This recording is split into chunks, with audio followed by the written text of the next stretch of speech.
Quando me perguntam como é que eu virei cientista, quando foi que eu decidi virar cientista, eu sempre cito o fato de eu ter assistido ao filme Contato. Eu era adolescente, esse filme saiu em 97, então eu devia estar lá no meio do colegial. Eu já gostava de física, já gostava de matemática, mas eu não tinha noção do que era uma vida de uma cientista, né? Eu me lembro claramente de ver a Judy Foster atuando como aquela radioastrônoma, né, do filme, que vocês espero que tenham assistido. Ela trabalhou nos melhores radioobservatórios do mundo, né, nos mais poderosos. Um é o Observatório de Arecibo, que é esse que eu estou aqui, no qual eu trabalhei por quase 2 anos.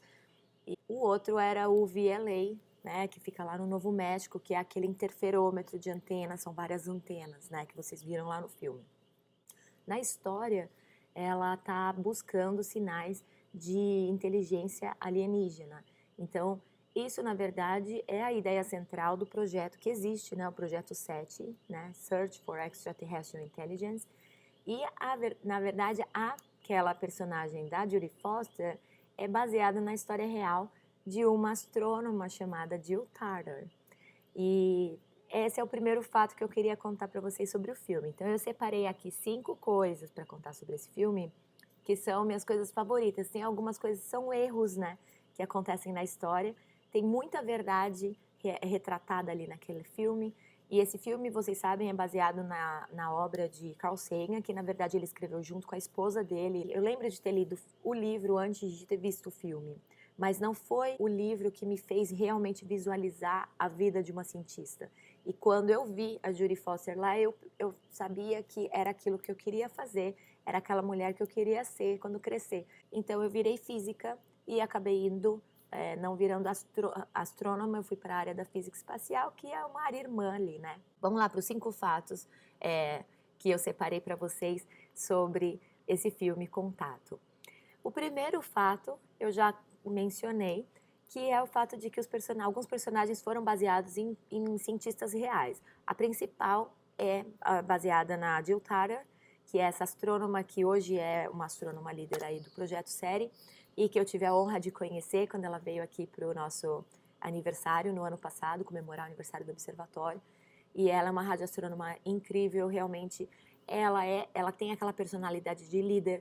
Ela realmente, o que aconteceu na história, o que ele retratou na história, realmente ela viveu, que foi o corte de fundos para a pesquisa dela, né? Então, eles até tiveram inicialmente a NASA financiando o projeto inicial, né, que seria o precursor do SETI, e depois alguém foi lá e canetou e cancelou o projeto, o dinheiro todo. E eles acabaram achando outras maneiras de financiar a pesquisa, que foi através de investimentos privados, né? Ela foi lá, bateu de porta em porta, encontrou investidores que acreditavam no projeto, alguns meio malucos, né? Você fala de vida extraterrestre, tem alguns lunáticos aí que gostam desse tema, por outros motivos, mas as razões dela eram realmente científicas e a certeza de que isso iria avançar a ciência como um todo e a tecnologia. E realmente ela fez, então tem até esse episódio de que ela volta, Jill Tarter real, volta aqui em Arecibo com todo o material, todos os back-ends, todas as coisas que ela precisa colocar lá na sala de controle para fazer as medidas ideais para o SETI. E o projeto que ela chama é o projeto Fênix, porque foi renascido, né? Então tudo aquilo que você vê, aquela briga política, né, no filme é real e baseado na história real dela. Um outro personagem que também existiu foi aquele astrônomo cego, que vocês lembram que ele está lá na sala, acho que o nome dele é Kent. Na verdade, ele também foi baseado num astrônomo cego, que também chamava Kent, e que a produção encontrou ele aqui trabalhando em Arecibo. Então, esse personagem ele não existe no livro, ele existe no filme, porque foi uma pessoa real que eles conheceram, se encantaram e resolveram homenagear, colocando um personagem interessantíssimo na história do filme também. Os próximos 4 fatos que eu vou mencionar, na verdade, são erros no filme, né? E que fazem dele apenas um pouco mais delicioso, não são coisas que invalidam a narrativa de jeito nenhum. A primeira coisa que todo cientista que assiste reclama é o fato de que a gente que trabalha com dados de radioastronomia, a gente não usa fone de ouvido, né? Então tem algumas cenas que ela tá ali tentando escutar o sinal. Essa é uma maneira que você até pode fazer com que o sinal ele se manifeste de maneira de som, né? Você pode representar aquele sinal que você está detectando de uma maneira sonora, mas isso traz um pouco do conceito errado de que a gente, por chamar essas ondas eletromagnéticas de rádio, a gente tem uma impressão de que aquilo na verdade é um som, né? Porque a gente escuta o rádio. Só que são dois fenômenos completamente diferentes. Uma outra coisa que também a gente não usa e que foi uma coisa que é um pouco grotesca até no filme, quando ela escuta um sinal ali, ela tá no VLA, né, deitada naquele carro, e ela tá de fone de ouvido e ela escuta um sinal, ali ela sai correndo, ela sai dirigindo um carro que está estacionado embaixo da antena e ela sai num walkie-talkie falando com a sala de controle. A gente de fato usa o walkie-talkie em rádio observatórios durante tempo de manutenção, que é isso que está acontecendo aqui atrás. Porque se utilizar disso durante períodos que você está tentando fazer observação, ainda mais observações de sinais que podem ser sinais muito fracos, como era o caso, você vai contaminar esse seu sinal. Então você vai gerar o que a gente chama de RFI, que é radiointerferência, né? Então isso não acontece. Então observatórios como o de Arecibo, eles tentam promover um silêncio eletromagnético em torno do observatório. A mesma coisa acontece no VLA. Então a gente tenta fazer com que ninguém aqui pode usar celular, é por isso que eu estou isolada essa semana. A gente não pode usar Wi-Fi, a gente não pode nem usar micro-ondas, eletrônicos de forma geral, a gente tenta blindar, porque isso tudo causa interferência no seu dado. Então você também não sairia correndo se você fosse a Ellie Arroway, primeiro ligando um carro que também gera radiointerferência, você não estaria ali usando um walkie-talkie. Outro fato também impressionante no filme é aquela cena de abertura, né? Que eles estão representando o vazamento das nossas transmissões para o espaço. Isso eu falei também um pouco no outro vídeo, que realmente acontece. Então, todas essas ondas eletromagnéticas que a gente transmite de uma antena para outra, de satélite para a Terra, da Terra para o satélite, etc., isso vaza. Algumas frequências, elas são passíveis de passar pela nossa atmosfera e ela, de fato, vaza para o espaço e é uma onda eletromagnética, eu já contei para vocês, que é luz. Então, ela viaja na velocidade da luz. Então, o que eles estavam retratando ali é o fato de que as primeiras transmissões que foram feitas lá na época de Hitler, das Olimpíadas, né, elas estão viajando pelo espaço e elas podem ser detectadas se elas forem encontradas por alguma antena ou alguma civilização extraterrestre. O que está errado naquela cena é o tempo de viagem daquelas ondas. Então, primeiro, o que você está vendo ali, você está ouvindo, né, as transmissões, mas aquilo é uma analogia, de novo, ele está dizendo que se tivesse uma antena ali, você estaria recebendo o sinal que corresponde àquela transmissão. Você não está ouvindo, né? Som não se propaga no espaço, porque o espaço ele é muito pouco denso, você não tem um vácuo, né?